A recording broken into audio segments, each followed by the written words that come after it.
welcome to Brockwell Lane. I'm going to do a locomotive roster for you this time. Show you all the locomotives that appear from time to time on Brockwell Lane. A lot of them are Great Western ones, and a lot of them are Pannier Tanks, so I'll try and get through some of those as quick as I can.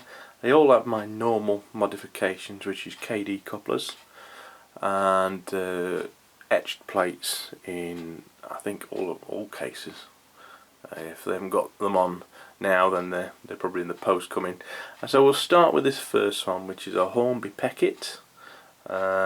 Lovely engine, a lot of you I'm sure know. It's sold out.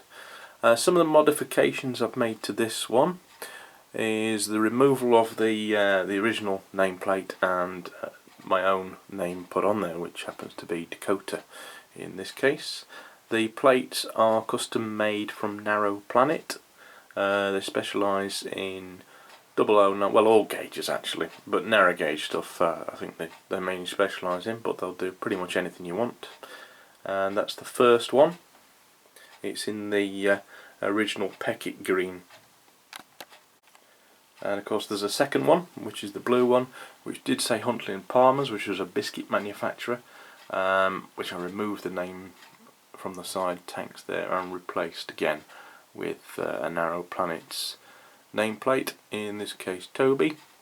Other modifications which I do as standard are always figures in the cab and as I said, KDs. I also touched up the paint on the side rod there with red where it used to be shiny. I always paint the inside of the chimneys black colour, and I've given that a bit of a glossy coat as well. Again from Hornby, of course, this one. Now I've also done a full film on modifying this locomotive. It's a Helgen 13XX 1366. It's quite a long video I did on everything I did to this one. It's quite heavily modified from the original product, but that appears on this layout quite a bit, and it's a very nice runner and a very valuable member of the fleet.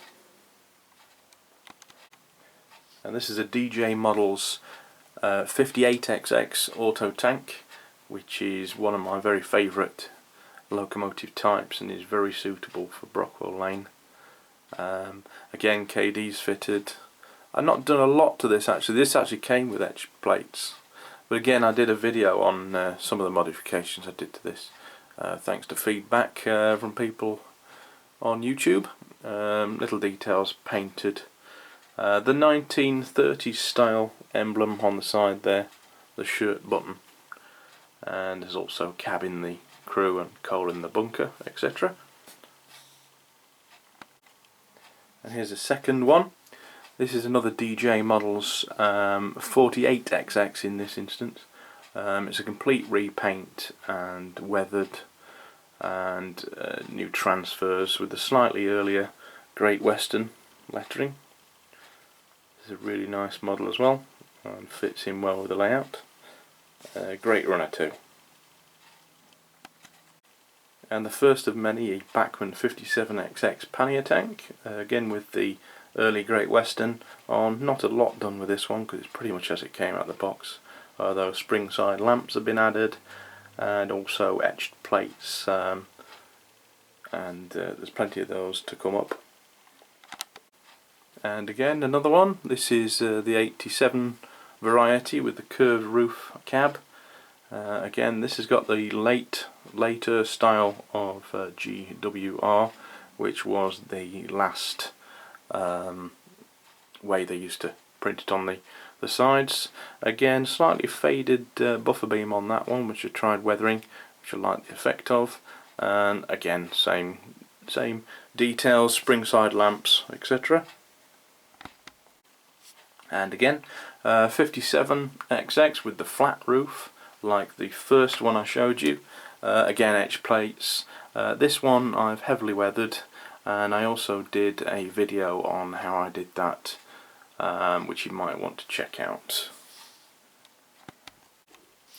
And again, this is one of the later style Bachmann panniers with the curved roof profile, and this time I've done it in wartime black livery, which was a cost cutting measure during the war, where green paint wasn't available and they didn't clean the locomotives very often. So that's for my wartime period, which I occasionally run here on Brockwell Lane.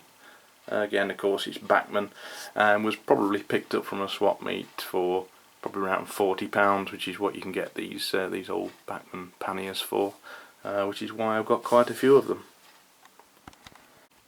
And one more of the curved roof variety, this time in very, very dirty BR black, which enables me to change periods to the 1950s, 60s sort of era. Again, very cheaply picked up at a swap meet, that one. And here's still a pannier, but changing to the 64 XX. These were auto fitted and a little bit earlier, I think, than the ones we've just been looking at.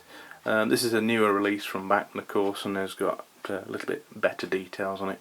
It shares the curved cab roof from the later 87 50 class of Pannier Tank, and again it's got the earlier Great Western decals on this one. Very nice model, appears a lot on my layout. And here's another one, this time actually a 74 XX, which was virtually the same. There's slight differences. It didn't have auto gear fitted and there was different boiler pressures. Some of the visual differences are obviously the no auto train working equipment, which I've taken off the front, which is a little box on the front buffer beam. Also the joint between, see that joint there, between the straight top of the coal bunker and the back of the cab was actually a square joint, whereas on the other one it was curved, so I filed that down and modified that slightly, but virtually very, very difficult to tell the difference between a 64XX and a 74XX, but I wanted to do one just because it's a good excuse to play around with details and so on. Again, repainted, precision paints, and the 1930s shirt button monogram on that one. And staying with the 74XX theme, this one is the same as the last one you've just seen, but a BR version, very dirty black version, which I really enjoyed doing. Most of the plates you see here, particularly on the Great Western ones, are ordered online from various manufacturers. Fox do them, and 247 Developments do them as well. And all the lamps are spring side, as I've said before. And again, a 64XX from Bachmann, this time in BR lined green. And I have renumbered it and changed the emblem to the earlier crest from the late crest one which it came with. Really beautiful looking locomotive, this one. This one's a Bachmann Ginty class, which again I picked up at a swap meet very cheaply. I don't think it had a box, so it was about 35 quid, I think. Which I weathered and renumbered into one of the Somerset and Dorset based Ginties. Doesn't exactly fit in with this layout, but I thought it was too good opportunity to miss. I really enjoyed doing it up, and it does shunt occasionally on this layout. It's from Bachmann, as if I didn't say. It's a very good runner. It's got some little details added there, like the shovel on the top of the tanks. And here's a DJ Models J94, which doesn't fit into this side of the layout, but does in the harbour scene at the other side. It's a Cromford and High Peak locomotive, and it has got some modifications which the real locomotives did, and I did do a video on this a while back, so you can look at that one if you want to. So looking at some of the larger tank engines, this is a Bachmann 45XX with the straight top tanks. Again, this one's wearing the earlier Great Western emblems, not emblems but wording, and it's been repainted and weathered by myself. The green is Precision Paints Brunswick, springside lamps, and that's a good runner. These are really cheap again at swap meets. I think it was probably between £30 and £40 I picked that up. And a really good performer, and it fits in well with the layout.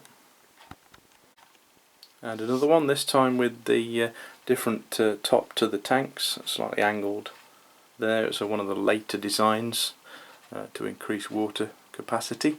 And this time again I've done it in wartime black, and it matches the pannier which I showed you earlier for when I'm running in the wartime period.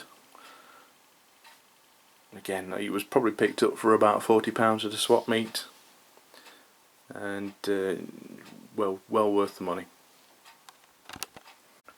And here a 45XX with the straight tanks in BR black, made to well, it's a copy of the preserved example that was running on the Severn Valley Railway, which was a favourite of mine.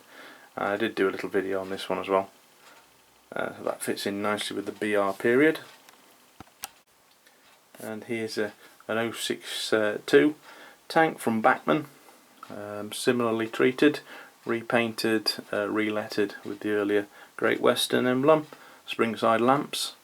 These are also readily available at cheap prices because they kind of flooded the market at one time. So that was good fun to do up. Doesn't appear that often on this layout, but he does every now and again. Making a visit from the Welsh Valleys. And another visitor from the Welsh Valleys is 42XX. This is from Hornby, and again it doesn't appear very often on the layout because it's really, they didn't make it out of Wales coalfields in the 1930s, but again that's got the monogram emblem on it, and he's a very good runner. Here's another locomotive which Bachmann did a long time ago, and he's very cheap to pick up. This is a Collett Goods. The interesting thing about this is I've changed the tender to one of the more original type tenders which I got from a Bachmann City class, which I sold the body and the motor and kept the tender for this project because it wasn't available. It's also had a new chimney, brass chimney fitted, because I don't like the original ones they come with. They're odd looking things which look wrong to me, so I invested in one of those, repainted with precision paints again, and the earlier Great Western on the tender. Actually, after I did this I realised that Bachmann had planned to do one just like this themselves. I don't think it's out yet, but that came as a bit of disappointment because it was a lot of work to get this this model looking this way. One of the larger engines to appear on Brockwell occasionally is this Duke Dog from Bachmann. You'll notice on the front it has the BR plate, but it has the Great Western on the tender, so this is really a BR period locomotive, which just hasn't been repainted yet. And then that's a lovely runner, a bit expensive, one of the more expensive models I bought for the layout, but it's a nice looking thing anyway. Here's a Great Western rail car. This was originally a Lima model, although it was released by Hornby and improved slightly, although not a lot. It's a little bit crude. It really needs replacing with one of the new ones, the new Daypol ones when they come out. Modifications I've done to this to try and bring it up to standard: flush glazing, I painted the roof grey from white, a bit of weathering underneath, paint round the window ledges to make it look less like a huge shelf. It's okay, it runs pretty well, but it's a little bit crude, even though I have tried to improve it. And talking about crude, the real things were, but the model's really quite good. This is a Helgen rail bus from AC, which has been weathered underneath, and is a nice little model which appears when I'm running my layout in the BR period. And this is a Daypol diesel, the class 22, or was later called a class 22, in BR green, and it's been heavily weathered with all sorts of streaks and grime down the side, and comes in really nicely for when I fancy running some diesels. And as my battery seems to be dying. That'll do for now. There are other models which stay in the cabinet, of course, and some diesels, and well, of course there's N-gauge as well, but I think that'll do for now. That's most of the locomotives which were designed and sort of regularly appear on Brockwell. So I hope this has been of interest. I'll see you next time when I'll be doing, I don't know what I'll be doing because I tend to flit around a bit, but yeah, thank you for watching. Please subscribe below and I'll see you next time. Thank you very much. Bye bye.